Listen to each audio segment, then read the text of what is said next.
১-১১-র সঙ্গে জড়িয়ে বিএনপিকে ভিন্ন শিবিরে ঠেলে দেওয়ার ষড়যন্ত্রের পরিণতি ভালো হবে না, হুঁশিয়ারি নেতাদের। সরকারের ভেতরে দল গঠনের চেষ্টায় নিরপেক্ষতা নিয়ে প্রশ্ন। বিএনপিকে যারা ভিন্ন শিবিরে ঠেলে দিয়ে ফায়দা হাসিলের চেষ্টা করছেন, এটার পরিণতি কিন্তু ভালো হবে না। সরকারের ভিতর থেকে কেউ কেউ রাজনৈতিক দল গঠন করার চেষ্টা করছে, তাহলে তো সরকারের নিরপেক্ষতা নিয়ে জনগণ প্রশ্ন করতেই পারে। গণহত্যার বিচার ও সংস্কারে বাধা দিলে পরিণতি হবে ভয়াবহ, জাতীয় নাগরিক কমিটির হুঁশিয়ারি। ৭২ সংবিধান বিলুপ্ত করে বহুদলীয় গণতন্ত্র প্রতিষ্ঠার দাবি। ৭২ সংবিধানের মধ্য দিয়ে বহুদলীয় গণতন্ত্র বাংলাদেশে প্রতিষ্ঠা করা অসম্ভব। দেখছিলেন প্রধান শিরোনাম। রাতের সময় সঙ্গে আছি আমি গোলাম রাব্বি। এবার অন্যান্য শীর্ষ সংবাদ। জামায়াতকে বিদেশ চলে যেতে বলারাই পালিয়েছে। আওয়ামী লীগের বিরুদ্ধে সব দলকে এক হওয়ার আহ্বান আমিরের। ভোট সামনে রেখে সমমনাদের মধ্যে ঐক্যের ইঙ্গিত ইসলামী আন্দোলনের। হারভেস্টার মেশিন বিতরণে ৯/৬ মিলেছে বেশি অর্থ আদায় ও স্বজন প্রীতির মাধ্যমে বরাদ্দের প্রমাণ। অনিয়মে জড়িতদের ধরার পাশাপাশি মাস্টার মাইন্ডকে চিহ্নিত করার তাগিদ। এবং আমদানি বাড়লেও এখনো চড়া চালের বাজার। মিলারদের বিরুদ্ধে কারসাজি করে দাম বাড়ানোর অভিযোগ। রান্নার অনুষঙ্গ সাদা এলাচের দর কেজিতে ২ মাসে ২,০০০ টাকা বৃদ্ধি।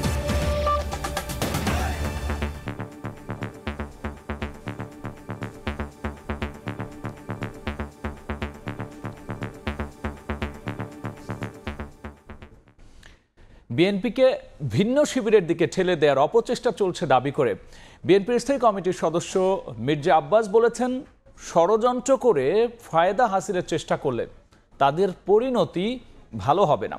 এদিকে দলটির আরেক নেতা রুহুল কবির রিজভী বলেছেন, অন্তর্বর্তী সরকারের ভেতর থেকে রাজনৈতিক দল গঠনের চেষ্টা চলছে।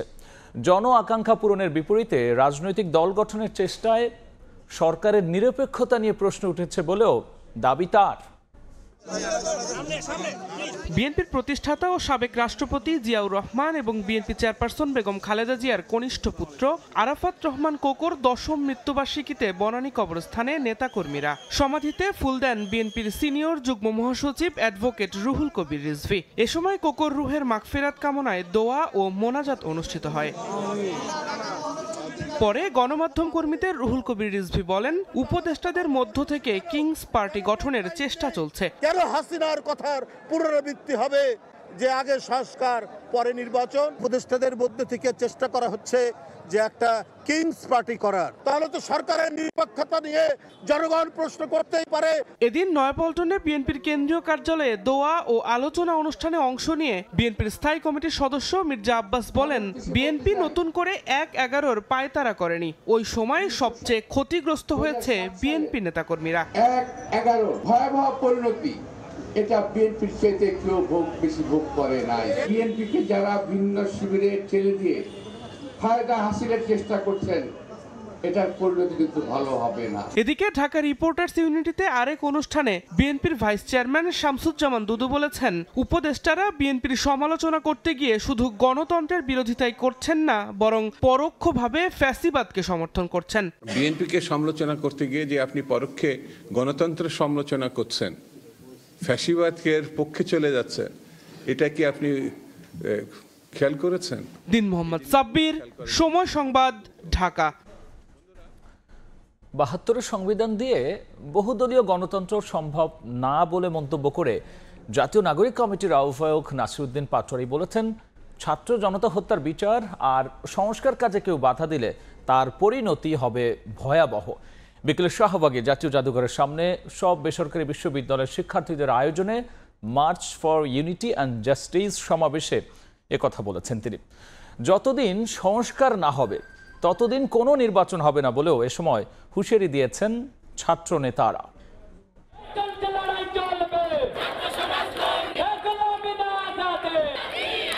জুলাই গণ অভ্যুত্থানের পর প্রথমবার ছাত্র সমাবেশ করল বেসরকারি বিশ্ববিদ্যালয়গুলোর শিক্ষার্থীরা। রাজধানীর শাহবাগে March for unity and justice সমাবেশে ছাত্রনেতাদের অভিযোগ, জুলাই বিপ্লবে আহতদের চিকিৎসা ও পুনর্বাসন না করে স্বৈরাচারের দোসরদের পুনর্বাসনের পায়তারা করছে একটি চক্র।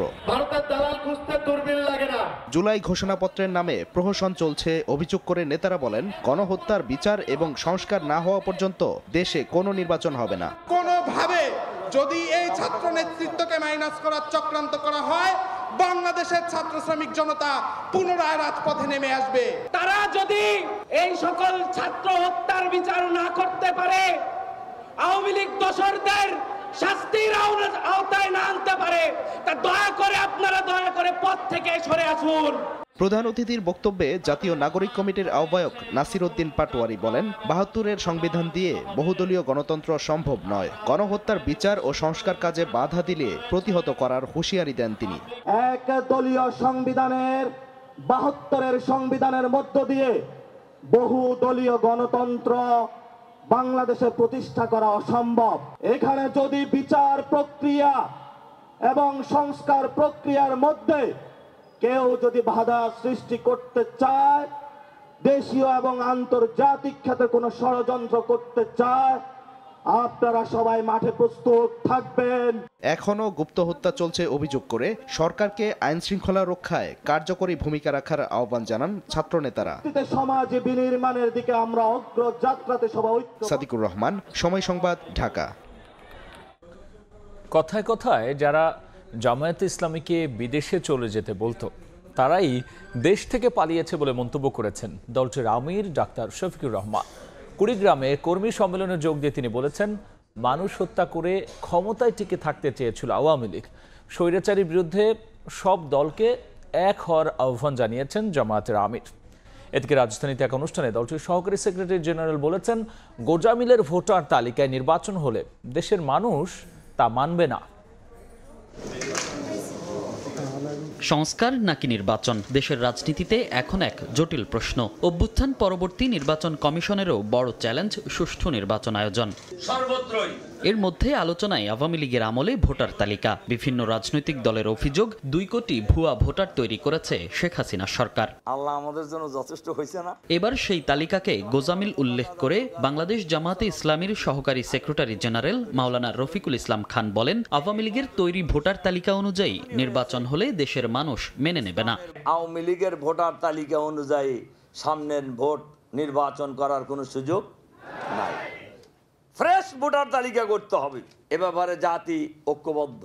গোজামিলের ভোটার তালিকায় দেশের মানুষ মানবে না। এদিন সকালে কুড়িগ্রামে এক কর্মী সম্মেলনে যোগ দেন জামায়াতে ইসলামীর আমির ডাক্তার শফিকুর রহমান। এ সময় তিনি বলেন, কথায় কথায় যারা জামাতকে বিদেশে চলে যেতে বলতো, তারাই দেশ ছেড়ে পালিয়েছে। মানুষ হত্যা করে আওয়ামী লীগ ক্ষমতায় টিকে থাকতে চেয়েছিল বলেও দাবি করেন তিনি। ক্ষমতার শেষ মুহূর্ত পর্যন্ত মানুষ খুন করে তারা ক্ষমতায় থাকতে চেয়েছে। কোথায় কোথায় আমাদের হাতে টিকিট ধরায় দিত, অমুক দেশে চলে যাও, তমুক দেশে চলে যাও। তোমাদের টিকিট জাতি ঘৃণা ভরে প্রত্যাখ্যান করেছে, তো তোমরা বিনা টিকিটে অন্য দেশে গেলা কেন? এখনো যারা সরকারের বাইরে ভেতরে দোষর আছে, তাদের চিহ্নিত করে বিচারের আওতায় আনার দাবি জানান জামায়াতের নেতারা। মনির হোসাইন, সময় সংবাদ, ঢাকা। নির্বাচন সামনে রেখে সমমনা দলগুলোর মধ্যে ঐক্যের চেষ্টা চলছে বলে জানিয়েছেন ইসলামী আন্দোলন বাংলাদেশের আমির সৈয়দ মোহাম্মদ রেজাউল করিম। সকালে রাজধানী ইঞ্জিনিয়ার্স ইনস্টিটিউট মিলনায়তনে দলটির ঢাকা মহানগর দক্ষিণ শাখার সম্মেলনে তিনি বলেছেন, বিগত দিনে যারা সরকারে ছিল তারা ক্ষমতায় থাকতে ইসলামী দলগুলোকে ব্যবহার করেছে। এবারও দলগুলোর জন্য একটি ভোট বাক্স তৈরির চেষ্টা চলছে। সামনের দিনগুলোতে এই ধারাবাহিকতার ইতি টানতে সবার প্রতি আহ্বানও জানিয়েছেন রেজাউল করিম। তারা বারবার আমাদেরকে বিভিন্ন মুখরোচক সুন্দর সুন্দর কথার মাধ্যমে আমাদেরকে অনেক আশা আকাঙ্ক্ষা দেখিয়ে আমাদেরকে বারবার তারা ব্যবহার করেছে। বাংলাদেশের ভিতরে যে ইসলামের দলগুলো রয়েছে, সমমনা দল, আমরা সবাই আলহামদুলিল্লাহ নির্বাচনের সময় যেন ইসলামের পক্ষে একটা বাক্স পাঠাতে পারি, এই চিন্তা, এই উদ্দেশ্য নিয়ে আমরা কিন্তু বিভিন্ন পর্যায়ে কাজ করতেছি এবং বর্তমানে চলমান রয়েছে। দশম গ্রেডে বেতনের দাবিতে শাহবাগে অবস্থান কর্মসূচি পালন করেছেন সহকারী প্রাথমিক বিদ্যালয়ের সহকারী শিক্ষকরা। এর আগে কেন্দ্রীয় শহীদ মিনারে সমাবেশ করেন শিক্ষকরা। দাবি আদায়ের সমাবেশ থেকে প্রধান উপদেষ্টার বাসভবন যমুনার দিকে মিছিল নিয়ে যেতে চাইলে শাহবাগ মোড়ে পুলিশের বাধার মুখে পরে শাহবাগ মোড় ঘুরে জাতীয় জাদুঘরের সামনে অবস্থান শেষে 31 জানুয়ারি পর্যন্ত আন্দোলন স্থগিত করেছেন শিক্ষকরা। দশম গ্রেড বাস্তবায়নের দাবিতে শুক্রবার দুপুরে কেন্দ্রীয় শহীদ মিনার থেকে প্রধান উপদেষ্টার বাসভবন যমুনার দিকে এগুতে থাকে প্রাথমিক বিদ্যালয়ের সহকারী শিক্ষকদের মিছিলটি। শাহবাগ মোড়ে গেলে পুলিশের বাধার মুখে পড়েন শিক্ষকরা। এ সময় শাহবাগ মোড় ঘুরে জাতীয় জাদুঘরের সামনের সড়কে অবস্থান নেন তারা। এর আগে দশম গ্রেডে বেতন স্কেল বাস্তবায়নের দাবিতে শুক্রবার সকালে দেশের বিভিন্ন প্রান্ত থেকে কেন্দ্রীয় শহীদ মিনার প্রাঙ্গণে জড়ো হতে থাকেন প্রাথমিক বিদ্যালয়ের সহকারী শিক্ষকরা। এ সময় এক দফা এক দাবির সমবেত স্লোগানে মুখর হয়ে ওঠে সমাবেশ স্থল। শিক্ষকরা জানান 2012 সাল থেকে নানা দাবিতে মাঠে নামলেও পূরণ হয়নি কিছুই। শিক্ষকদের মানুষ গড়ার কারিগর বলা হলেও গ্রেড বৈষম্য দূর করতে সরকারের পক্ষ থেকে উল্লেখযোগ্য কোনো ব্যবস্থা গ্রহণ করা হয়নি বলেও জানান তারা। যারা অফিস সহকারী কাম কম্পিউটার অপারেটর, যারা আমাদের শিক্ষকদের কাজের জন্য নিয়োজিত, তাদেরকে 16 গ্রেড থেকে দেওয়া হচ্ছে 10 গ্রেড, আর আমরা শিক্ষকরা পড়ে আছি 13তম গ্রেডে। একজন তৃতীয় শ্রেণীর নাগরিক গড়ার কারিগর থেকে আপনি প্রথম শ্রেণীর নাগরিক কিভাবে আশা করেন? যেন সরকার যেন আমাদের যে একটা বৈষম্য, যে অর্থনীতি বৈষম্য এবং গ্রেডের যে বৈষম্য, সেই বৈষম্যটা যেন নিরূপণ করে। আমাদের দাবি একটাই, আমাদের দশম গ্রেড অতি সত্বর বাস্তবায়ন করা হোক। শিক্ষকদের এই দাবির সঙ্গে একাত্মতা জানায় বিভিন্ন রাজনৈতিক দলের নেতারা। তাদের মতে শিক্ষকদের যৌক্তিক দাবি বিবেচনায় রেখে গ্রেড বৈষম্য দূর করা উচিত। শিক্ষকদের যে দাবি, এই দাবিটি মানতে আপনাদের 1 মাস 2 মাসও লাগবে না। তাদের দশম গ্রেড এবং নবম গ্রেড মেনে নিতে হবে। 17-18 হাজার টাকার বেতন পায়। এই বেতনে বর্তমান বাজার ব্যবস্থায় আসলে চলে না পরিবার। সমস্ত শিক্ষক, প্রাইমারি কিংবা হাই স্কুল শিক্ষকদেরকে প্রথম শ্রেণীর চাকরিতে উন্নীত করতে। হারভেস্টার মেশিন সহ কৃষকদের ভর্তুকির 3020 কোটি টাকার প্রকল্পে 9/6 প্রমাণ পেয়েছে দুদক। সংস্থাটির দেশ জুড়ে একাধিক অভিযানে মিলেছে কৃষকদের থেকে 3 গুণ বেশি অর্থ আদায়, স্বজনপ্রীতির মাধ্যমে বরাদ্দ সহ ঠিকাদার ও প্রকল্প সংশ্লিষ্টদের নানা জালিয়াতির চিত্র। কৃষি অর্থনীতিবিদরা বলছেন মাঠ পর্যায়ে এমন অনিয়মে জড়িতদের ধরার পাশাপাশি হোতাদের চিহ্নিত করতে হবে। তাসলিম তৌহিদের রিপোর্ট। নেত্রকোনা সদর উপজেলার রোহা ইউনিয়নে কৃষি কর্মকর্তা সুলতানের বাড়িতে সম্প্রতি দুদকের অভিযানে মেলে 5টি কম্বাইন্ড হারভেস্টার মেশিন। তাদের দাবি, এই কৃষি কর্মকর্তা আত্মীয়দের নামে 10টি সরকারি ভর্তুকি মূল্যের হারভেস্টার মেশিন বাগিয়ে নেন। এটা একজন কৃষি অফিসারের বাড়ি, তার বাড়ির এই উঠানেই 5টা মেশিন রয়েছে। নেত্রকোনায় মেশিনের দেখা মিললেও বাগেরহাটে ছবি তুলে মেশিন গায়েব করার অভিযোগ উঠেছে সংশ্লিষ্টদের বিরুদ্ধে। দুদক বলছে শুধু ছবি তুলেই 11টি মেশিন বাবদ প্রকল্পের প্রায় 3 কোটি টাকা লোপাটের তথ্য পেয়েছে। 5 থেকে 10,000 টাকার বিনিময়ে একটি চুক্তিপত্রে স্বাক্ষর করিয়ে তাকে মেশিন দিয়ে ছবি ওঠায় এই মেশিনটা এখানে রাখা হয়নি। 2020 সালে আওয়ামী লীগ সরকার কৃষকদের ভর্তুকি মূল্যে কৃষি যন্ত্রপাতি সরবরাহের জন্য 3020 কোটি টাকা ব্যয়ে 5 বছরের একটি প্রকল্প গ্রহণ করে। তবে হারভেস্টার মেশিন সহ 40,000 কৃষি যন্ত্রপাতি বিতরণে পদে পদে ঘটেছে প্রকল্পে অনিয়ম দুর্নীতি। একযোগে 6 জেলা দুদকের অভিযানে মিলেছে অসঙ্গতির প্রমাণ। এই প্রতিবেদন দুর্নীতি দমন কমিশনে উপস্থাপনের পর এই বিষয়ে সিদ্ধান্ত গৃহীত হবে। কৃষি অর্থনীতিবিদ জাহাঙ্গীর আলম খানের মতে, বিগত সময়ে এই প্রকল্পে অনিয়মের সঙ্গে জড়িত মূল হোতাদের বিরুদ্ধে ব্যবস্থা নিতে হবে দুদককেই। অনুসন্ধানটা হবে, এটা সার্বিকভাবে একটা অনুসন্ধান হওয়া দরকার। যারাই এই কারসাজি করেছে তাদের সবাইকেই আইনের আওতায় নিয়ে আসা উচিত। হারভেস্টার মেশিন বিতরণে অনিয়মের ঘটনায় ঠিকাদার ও প্রকল্প সংশ্লিষ্টদের বিরুদ্ধে দুদকে আরও একটি অনুসন্ধান চলমান রয়েছে। তাসলিম তৌহিদ, সময় সংবাদ, ঢাকা। বাংলাদেশে ফেসবুকের মাধ্যমে ভুয়া তথ্য গুজব ছড়ানো বন্ধে পদক্ষেপ নেওয়ার আহ্বান জানিয়েছেন প্রধান উপদেষ্টা ডক্টর মোহাম্মদ ইউনূস সুইজারল্যান্ডের দাভোসে বিশ্ব অর্থনৈতিক ফোরামের বার্ষিক সম্মেলনে মেটার গ্লোবাল অ্যাফেয়ার্স প্রেসিডেন্টের সঙ্গে দ্বিপাক্ষিক বৈঠকে এই আহ্বান জানিয়েছেন তিনি। ফেসবুক প্ল্যাটফর্মকে ইউজ করে প্রচুর ফেক নিউজ ছড়ানো হচ্ছে বাংলাদেশকে নিয়ে, অনেক মিথ্যা নিউজ দেওয়া হচ্ছে, অনেক ডিসইনফরমেশন দেওয়া হচ্ছে, এবং এটার ফলে যেটা হয় যে অনেক ভালনারেবল জনগোষ্ঠী এতে বিপদগ্রস্ত হন, অনেক ধরনের রায়ট হয়ে যায় এর কারণে। তো এটার ব্যাপারে প্রফেসর ইউনূস তাকে নিকলেকলে বললেন যে তারা যাতে বাংলাদেশে ফেক নিউজ এবং মিস ইনফরমেশন এটাকে কীভাবে ট্যাকেল করা যায় সেই ব্যাপারে যেন আরও বেশি তারা যত্নবান হন এবং আরও বেশি স্টেপ যাতে নেন। আদিবাসী হিসেবে সাংবিধানিক স্বীকৃতি, এনসিটিবির সামনে হামলায় জড়িত সবার দৃষ্টান্তমূলক শাস্তি এবং পাঠ্য বইয়ে আদিবাসী শব্দ সংবলিত গ্রাফিতি পুনঃস্থাপনের দাবি জানিয়েছে বাংলাদেশ ইন্ডিজেনাস আর্টিস্ট ইউনিট। বিকেলে ঢাকা বিশ্ববিদ্যালয় টিএসসিতে আবৃত্তি, গান ও বক্তব্যের মাধ্যমে প্রতিবাদী সাংস্কৃতিক সমাবেশ পালন করেন তারা। এ সময় 15 জানুয়ারি এনসিটিভির সামনে হামলার ঘটনায় 2 জন বাদে বাকিদের কেন গ্রেফতার করা হচ্ছে না এই প্রশ্ন তুলেছেন বক্তারা। এদিকে পাঠ্য বই থেকে আদিবাসী গ্রাফিতি সরানোর ঘটনায় এনসিটিভি চেয়ারম্যানের পদত্যাগ দাবি করেন সমতল আদিবাসী অধিকার আন্দোলনের সদস্য সচিব রিপন চন্দ্র বানাই। তৎকালীন যে 2 জনকে আসামিকে ধরে এক ধরনের তারা তামাশা করছে আমাদের সাথে বন্ধুগণ। গতকালকেও তারা সমাবেশ করছে, অথচ এই দেশের পুলিশ, এই দেশের আইন শৃঙ্খলা বাহিনী তাদেরকে খুঁজে পাচ্ছে না। এনসিটিভির সেই চেয়ারম্যান যিনি এখনো বহাল তবিয়তে আছেন, তার পদত্যাগ আমি আজকের এই অনুষ্ঠান থেকে দাবি জানাচ্ছি। বিশ্ব ইজতেমা সামনে রেখে গাজীপুরের টঙ্গী তুরাগ নদের তীরে চলছে শেষ মুহূর্তের প্রস্তুতি। খুঁটি বসানোর পাশাপাশি শামিয়ানা টাঙানো ও সেলাই অংশ নিচ্ছেন মুসল্লিরা। বসানো হয়েছে সিসি ক্যামেরা। কোথাও চলছে মাইক টাঙানো, আবার কোথাও চলছে লাইট লাগানোর কাজ। গাজীপুরের টঙ্গীর তুরাগ নদের তীরে বিশ্ব ইজতেমা ময়দানে এখন শেষ মুহূর্তের প্রস্তুতি সম্পন্ন করতে ব্যস্ত মুসল্লিরা। শুধু গাজীপুর নয়, ঢাকা সহ আশেপাশের জেলা থেকে প্রতিদিন খেদমতের জন্য আসছেন তাবলিগ জামায়াতের সাথীরা। আলেম ওলামা দলের যারা আমরা সাথী, আমরা সবাই শ্রম দিতেছি। রশি সেলাই করার জন্য, তিরপল টাঙানোর জন্য, এরপরে পাইপ ফিটিংয়ের কিছু কাজ আছে।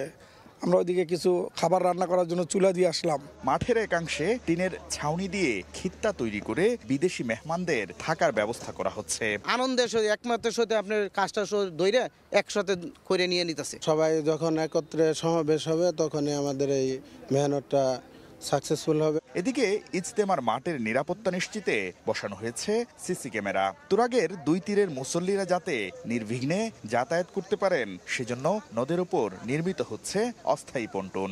আর ইতোমধ্যেই 80%-এরও বেশি কাজ সম্পন্ন হয়েছে বলে জানালেন আয়োজন সংশ্লিষ্টরা। 10% কাজ বাকি আছে, তা আলহামদুলিল্লাহ এই 10% কাজ ইনশাল্লাহ ইজতেমার আগে ইনশাল্লাহ আশা করি শেষ হয়ে যাবে ইনশাল্লাহ। অনেকের লোক আছে রাত্রে 12 ঘন্টা ডিউটি করছে, ডিউটি করে এখনো ঘুমায় নাই। আমরা কাজ করতে শুধু আল্লাহকে রাজি খুশি করার জন্য। আগামী 31 জানুয়ারি থেকে শুরু হচ্ছে জুবায়েরপন্থীদের বিশ্ব ইজতেমার প্রথম পর্ব। শাকির আহমেদ, সময় সংবাদ, টঙ্গী, গাজীপুর। আমদানির পরও নিয়ন্ত্রণহীন চালের বাজার। কেজিতে 10-12 টাকা বেড়ে আপাতত স্থির থাকলেও মৌসুমে নতুন চালের দেখা মিলছে না বাজারে। বিক্রেতাদের অভিযোগ, পুরনো চালের মজুদ থাকার পরও কারসাজি করেই দাম বাড়াচ্ছে মিলাররা। এদিকে রান্নার অন্যতম অনুষঙ্গ সাদা এলাচের দাম 2 মাসে কেজিতে বেড়েছে প্রায় 2000 টাকা। কিছুটা কমতে দিকে ব্রয়লার মুরগি ও সবজির দাম। মেয়েদের কারসাজির কারণে বড় বড় ব্যবসায়ীদের চেন্ডিগেটের কারণে কিন্তু বাজারটা নিয়ন্ত্রণ আসছে না। চালবাজারে নিয়ে কথা বলছিলেন রাজধানীর কারণ বাজারের চালপট্টির ব্যবসায়ীরা। শুক্রবার এ বাজারে উপচে পড়া ভিড় থাকলেও বিক্রি কমেছে চালের। সম্প্রতি কেজিতে 10 থেকে 12 টাকা বেড়ে যাওয়াই কারণ বলে জানান তারা। আর দাম বাড়তে বাড়তে 28 মিনিকেট, নাজিরশাইল সবটার দর গলা পর্যন্ত উঠেছে ঠিকই, কিন্তু আমন মৌসুমের নতুন চাল বা আমদানি করা চালের সরবরাহ কম বলে দাবি বিক্রেতাদের। কারসাজির আঙ্গুল তুলছেন মিলারদের দিকেই। এটা বাড়ার কোনো প্রশ্ন ওঠে না। বাড়ার একমাত্র প্রশ্ন হলো কিছু কনজুমার কোম্পানি, এদের কারণে বাড়ছে। বড় বড় কোম্পানি নিয়ে যাচ্ছে, নিজেদের প্যাকেটে করে মাল দিচ্ছে মার্কেটে। সিন্ডিকেট কোন জায়গায় চাঁদা হয় ওই জায়গাটি আটকাতে হবে। মশলার বাজারে রয়েছে অস্বস্তি। জিরা, দারুচিনি, লবঙ্গের দাম মোটামুটি থাকলেও ঊর্ধ্বমুখী এলাচ। 2 মাসে 3500 টাকার ভালো মানের সাদা এলাচের দাম বেড়ে হয়েছে 6000 টাকা। পরিস্থিতি নিয়ন্ত্রণে শক্ত মনিটরিং এর দাবি বিক্রেতাদের। 3200 টাকা যে এলাচ ছিল সেটা 5200। এটার জন্য সরকারকে আরো একটু ভালোভাবে কেয়ারনেস হতে হবে। এদিকে সপ্তাহ ব্যবধানে মুরগির দাম কমেছে কেজিতে 10 টাকা। সোনালী 320 ও ব্রয়লার বিক্রি হচ্ছে 190 টাকা দরে। বিয়ে শাদী পিকনিক এগুলো একটু কমে আসছে, কারণ মালের দামও কমতেছে। গত সপ্তাহ ব্রয়লারের দাম ছিল 200 টাকা, আজকে বেচতেছি 190 টাকা। বাজারে শিম, মূলা, ফুলকপি, বাঁধাকপি, ব্রোকলি, টমেটো, গাজর, শসা সহ বেশিরভাগ সবজি মিলছে প্রতি কেজি 10 থেকে 40 টাকায়। কাজল আব্দুল্লাহ, সময় সংবাদ, ঢাকা। দেখছেন রাতের সময়। 14 এপ্রিলকে বাংলা নববর্ষ হিসেবে স্বীকৃতি দিয়েছে যুক্তরাষ্ট্রের নিউ ইয়র্ক অঙ্গরাজ্য। রাজধানী আলবেনিতে এ সংক্রান্ত একটি বিলে সইও করেছেন গভর্নর ক্যাথি হকুল। মুক্তধারা ফাউন্ডেশনের উদ্যোগে স্টেট সিনেটর লুই সেলুভেদা রাজ্যের আইনসভায় প্রস্তাবটি আনলে তা সর্বসম্মতিক্রমে পাশ হয়। এখন থেকে নিউ ইয়র্কে সরকারি পর্যায়ে উদযাপন করা হবে বাংলা নববর্ষ। নিউ ইয়র্ক থেকে বিস্তারিত জানবো হাসানুজ্জামান সাকির কাছে।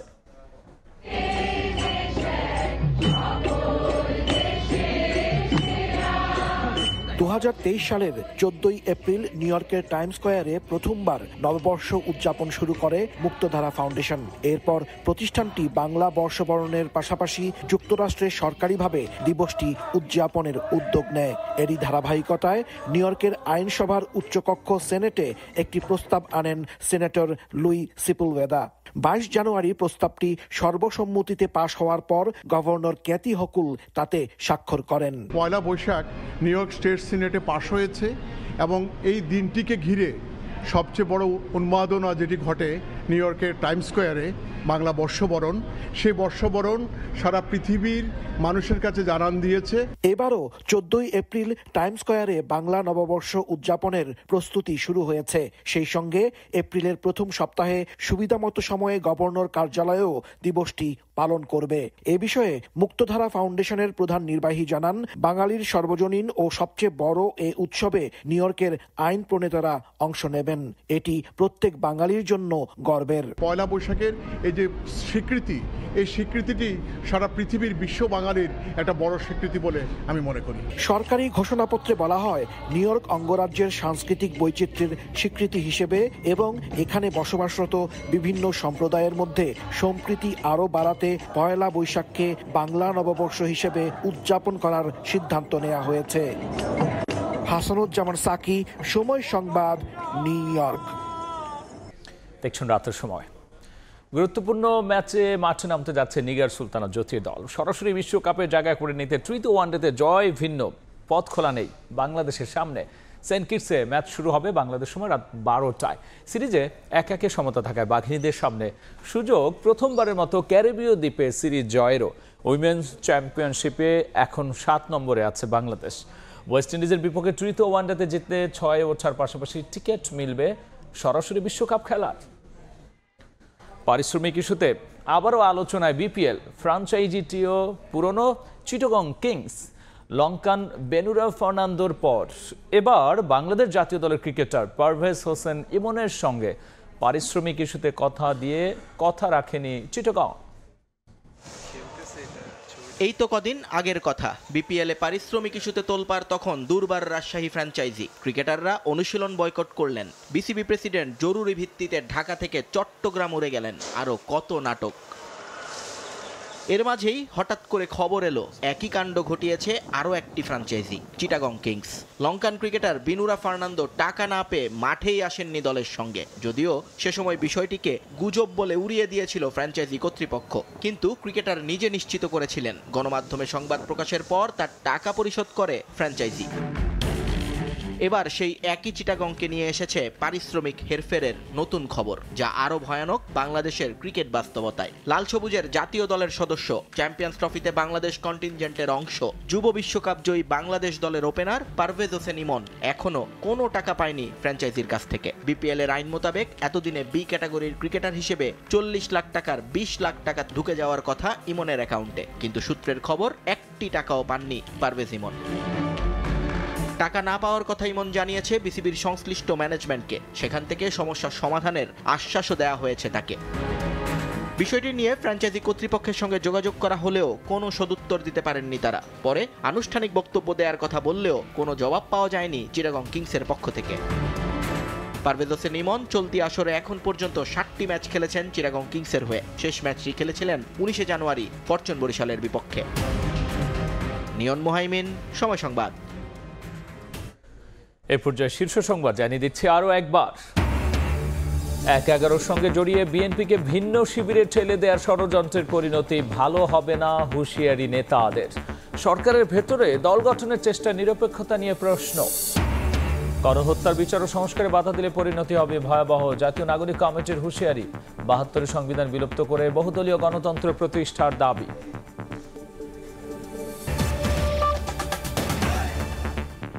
এই ছিল রাতের সময়ের আয়োজনে। সঙ্গেই থাকুন সময়ের।